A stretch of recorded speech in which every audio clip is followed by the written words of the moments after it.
Let's start with a pretend scenario this morning. Just pretend for purposes of illustration.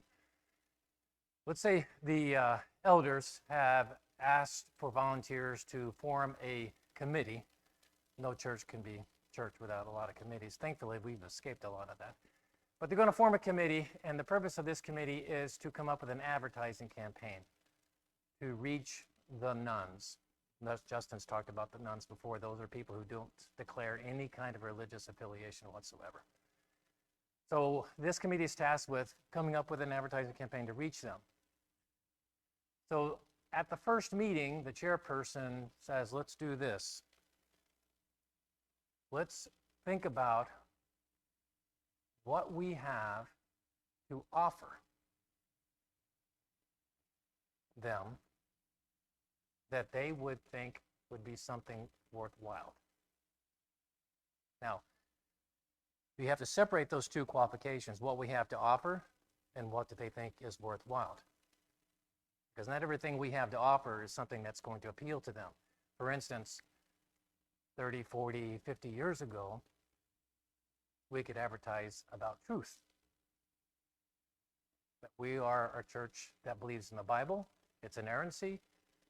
We only speak where it speaks. We believe in its truth. We believe its truth of heaven and hell and Jesus being the only way to heaven. We believe in non-denominationalism and on and on and on. That won't work today. Our society does not believe in truth.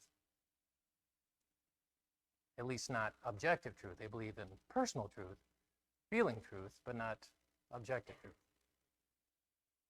Thankfully, God has made us and created us such that we can find him both through our minds, that is through truth, but also through our feelings, that is our hearts. And so if one doesn't work in terms of reaching our culture, we can rely on the other.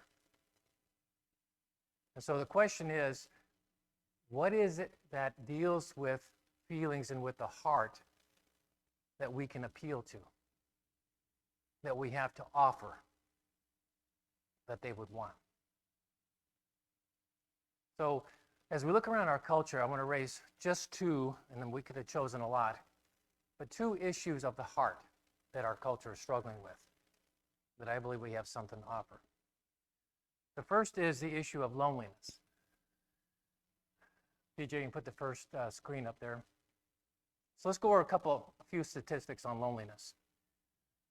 Nearly half of Americans report sometimes or always feeling alone or left out. 1 in 4 Americans rarely or never feel as if though there are people who really understand them. 2 in 5 Americans sometimes or always feel that their relationships are not meaningful and that they are isolated from others. 1 in 5 people report they rarely or never feel close to people or feel like there are people they can talk to. Only around half of Americans have meaningful in-person social interactions, such as having an extended conversation with a friend or spending quality time with family on a daily basis. This next statistic is kind of counterintuitive. It's not what you would think typically. Generation Z, adults ages 18 to 29, is the loneliest generation and claims to be in worse health than older generations. 79% of adults age 18 to 24 report feeling lonely, compared to 41% of seniors age 66 and older. We typically think of seniors being the lonely generation. You know, we have this visualization of them sitting in their condos by themselves or in nursing homes, nobody's paying attention to them. They by far are less lonely than 18 to 24-year-olds, Generation Z. Now, most of this research on loneliness, believe it or not, was pioneered by the company Cigna. Now, you've probably heard of Cigna. Some of you probably see it on your paychecks every week. Cigna is an insurance company, a very, very large insurance company, medical insurance. They started in 2016 surveying on this topic of loneliness. Why? Because they came to the conclusion that loneliness affects health. And they're very interested in improving, obviously, saving costs in people's health by addressing this issue. So between them and Gallup, most of these statistics have come from one of those two groups. So loneliness doesn't just make us sad, it makes us sick. Living with air pollution increases your odds of dying 5%, obesity 20%, excessive drinking 30%. Loneliness increases our odds of dying early by 45%. It has the same effect as smoking 15 cigarettes a day. And finally, one last one, and don't go any further than this, PJ, please. Social media use was tied to loneliness as well, with 73% of very heavy social media users considered lonely, as compared with 52% of light users. But we're not going to get off into the promises of social media and what it said it was going to achieve versus what the reality is. Bottom line is, people are not finding help with loneliness through the internet, no matter how many friends they have. Second issue is best summarized in an article that appeared 3 years ago in the Washington Post called Men Are Lost. Particular article talks about research that's been done in men and male studies, manhood studies, and they went on and interviewed and researched and came away with some findings about what it means to be a man in today's world. And what they came away with is about men, they struggled to relate to women, they didn't have enough friends, they lacked long-term goals, some just quietly disappeared, subsumed into video games and porn, or sucked into the alt-right and the web of misogynistic communities known as the manosphere. As women have become less dependent on marriage as a means to financial security or even motherhood, they are becoming increasingly selective. This has led to a rise in lonely, single young men. Listen to this next thing. More men now live with their parents than they do a romantic partner. Think about that. Especially those of us of the older generations, and what it would mean for us to live with our parents as a man growing up. More men now live with their parents than they do with a woman, a romantic partner. Men also account for almost 3 out of every 4 deaths of despair, meaning deaths resulting from suicide or substance abuse. The article went on to say, what does a man learn to be a man in today's culture? Well, if they just look at the culture, they come away believing that they have to satisfy the 3 B's: billfold, ball field, or bedroom. Billfold meaning we get our judgment of what it means to be a man from how much money we make, how successful we are, what title we carry. Ball field deals with us getting our image of manlyhood by how strong we are, how athletic we are, how physically appealing we are. In the bedroom, obviously, a man is a man based upon how attractive he is to the opposite sex. So what do these two issues, loneliness and male lostness, if we want to call it that, have to do with issues of the heart? They have one thing in common, and that is the topic of connectedness, making connection. What is loneliness other than the failure of connecting? It's living a life of disconnectedness, unconnectedness, however you want to negate connectedness. It's feeling as if there's no one there, as those statistics showed. No one knows who I am, no one cares who I am, no one listens to who I am. I don't have conversations with anyone. Disconnectedness. And in the absence of male figures, one of the studies that this article was written about, it talked about how there's been such an increase in single parent families that today's man born into a world can go through all the way up to high school and never have a male authority figure, either as a doctor or a teacher, a pastor, anywhere. So if you can't connect as a man, where are you going to find your model? Where are you going to find your mentor? You don't. You're lost. Figure it out. So what these two things talk about and point to the need of that we, hopefully, have to offer is this issue of connectedness. Now let's define connectedness. Go ahead, PJ, with the next screen. Connection is the energy that is created between people when they feel seen, heard, and valued. When they can give and receive without judgment. We are hardwired to connect with others. It's what gives purpose and meaning to our lives, and without it, there is suffering. Let's just stay there, PJ. This definition was given by a woman by the name of Brene Brown. She's a best-selling sociologist, author, who has spent her career studying about connection. It's not written from a Christian viewpoint. But this time, let's read it again and from the perspective of church and what we offer as a church. Connection is the energy that is created between people when they feel seen, heard, and valued, when they can give and receive without judgment. Does that sound like church should be? She didn't write this from that perspective, but she is pointing a finger right at us. We have what she says is needed. A place to be seen and heard without judgment.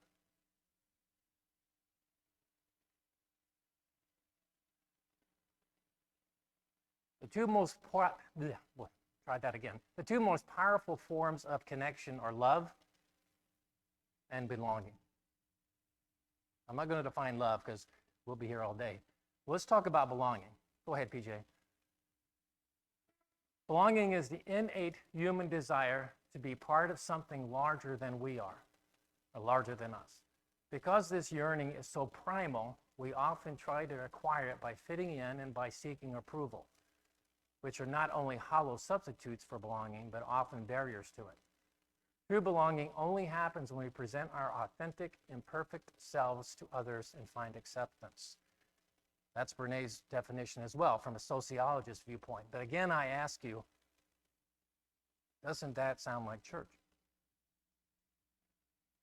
Where else in our society do you find the opportunity to present your authentic, imperfect self and find acceptance?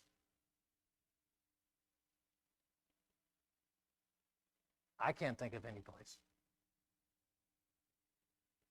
There are a lot of substitutes that are trying to, when I look around, for instance, at some of the movements that we see going on in America today, whether it's the environmental movement, the social justice movement, Black Lives Matter movement. What I notice at the core of these movements is truth. It's very biblical to be concerned about our environment, how we're managing it. It's very biblical to be concerned about equality, and equity, and justice. But when you look at some of the things that have developed from these core truths, and you see some of the ramifications and what people are doing and the violence and lawlessness of some of these movements, you ask yourself, how is it they collect so many people? How is it that so many people want to follow into the extremes of these groups? And the reason is they offer that. They offer an ability to connect, to belong, something bigger than yourself, something that you can feel a purpose in.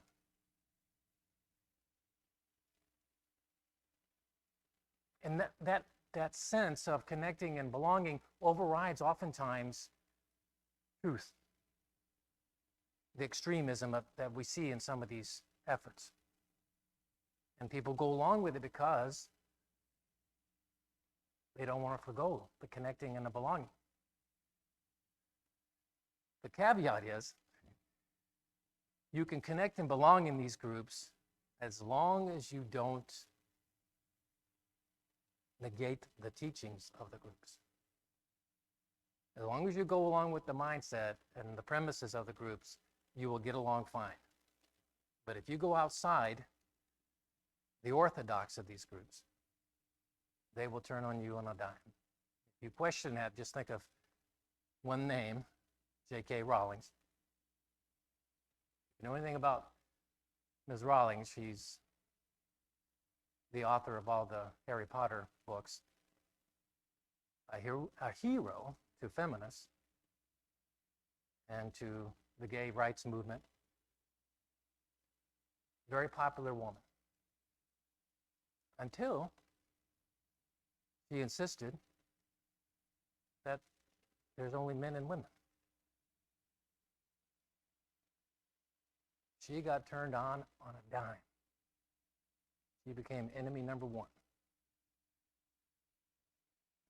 Despite all she's done to advocate for some of these positions, she couldn't be allowed to have an unorthodox view.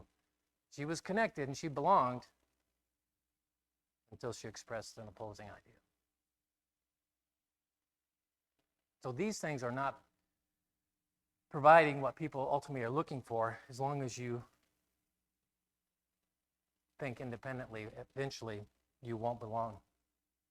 So this is the sociology behind it. Now let's talk truth. Let's talk the Bible. When God created us, stuck us in a garden, He gave us connection. He created us to connect with Him primarily. And you see that connection in the garden, the walking, the intimacy, the conversation. But then something was lacking. And I think this is interesting. We haven't really done it justice, because when you look at Genesis 1, 2, and 3, you come away knowing that our relationship to God is not enough. We have to have a relationship with each other, with other humans. There's got to be a connection beyond the connection with God. And that was God's design. God said it's not good for man to be alone. It's not good for a man to be lonely. He was not enough. And so what did He do? He gave man connection. He gave man relationships. He gave him Eve. And we see throughout Scripture the duality of our relationship with God and our relationship with each other, connectedness of both. That's the way we were designed. We were designed to need these things. And when we don't get these things, like Brene says, when we're hardwired to connect with others, it's what gives us purpose and meaning in our lives. And without it, there is suffering. It's not good for man to be alone. That's biblical. That's the truth behind this sociology. I love it when sociology proves the Bible or proves God. They don't know it, but that's what they're doing. The passage we read this morning in John, we don't need to go back to it, PJ. This whole imagery of the vine and the branches, that's all about connectedness. What is it when Jesus says, you must remain in me? You must be connected to me. But what is a vine and branches if not also connected to each other?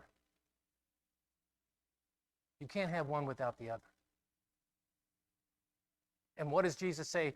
What is a branch that's not connected? In essence, He says it's a stick.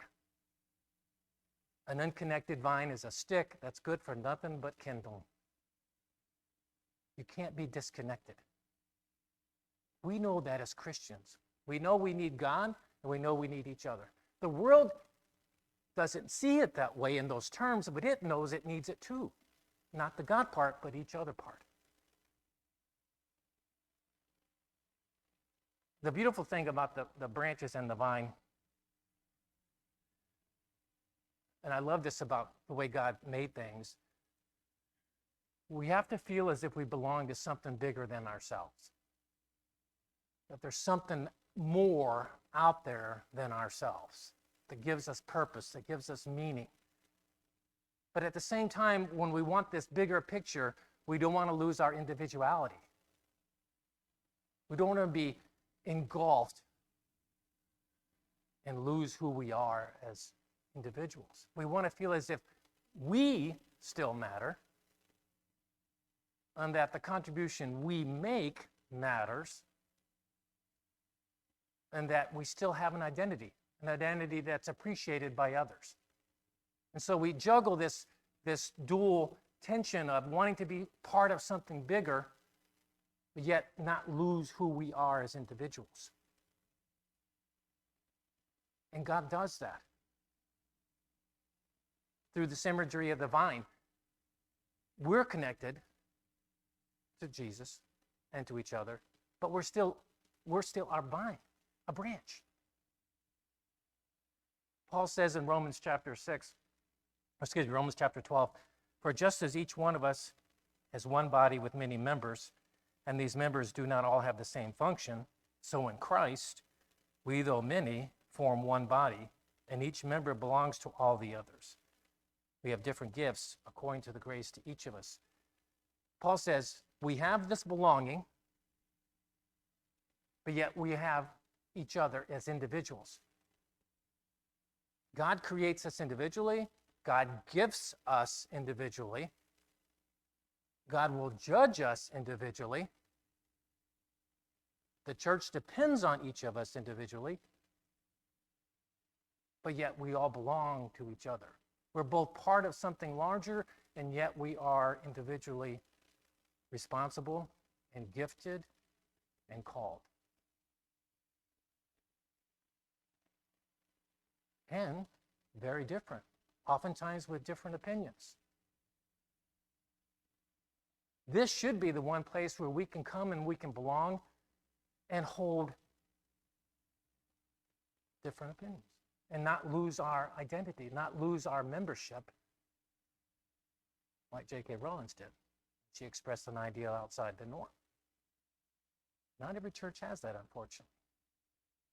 You're welcome. You belong. But don't step outside the bounds of orthodox.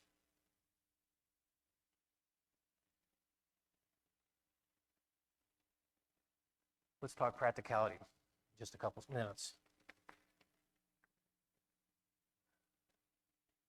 You're talking to someone Monday morning. How'd your weekend go? You can respond. Normal weekend, family stuff, church stuff. Where do you go to church?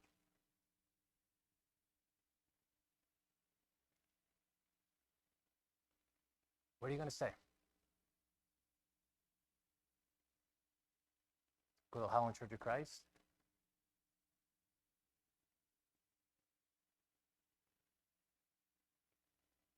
The non-denominational church? A cappella? Believes in heaven and hell?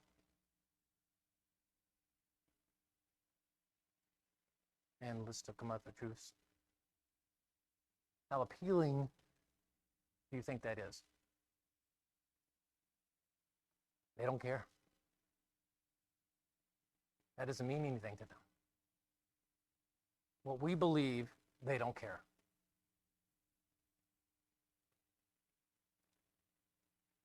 It does matter. Truth does matter. But it's not a starting place. We win their hearts. We circle back with truth when the time's right and for them to hear it.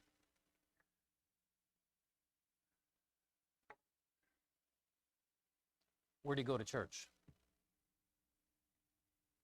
I go to the Holland Church of Christ. When I walk in the door, I feel like I'm walking into the home of a loving family.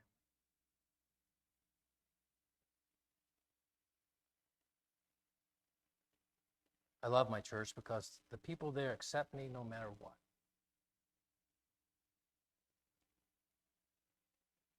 It's a great church because the people there listen and are truly concerned about what is going on in my life. I like going there because there are men just like me who are trying their best to be good fathers and husbands, and they want to help me do the same. When I go to my church, I can't help but feel like I belong there. I'm not pressured to fit in. Everyone accepts me as I am, warts and all. See the difference? That's what we have to offer. Hopefully, those are all true statements for you. We offer it, and they need it. And they appreciate those kind of things. But it takes us rethinking how we present ourselves.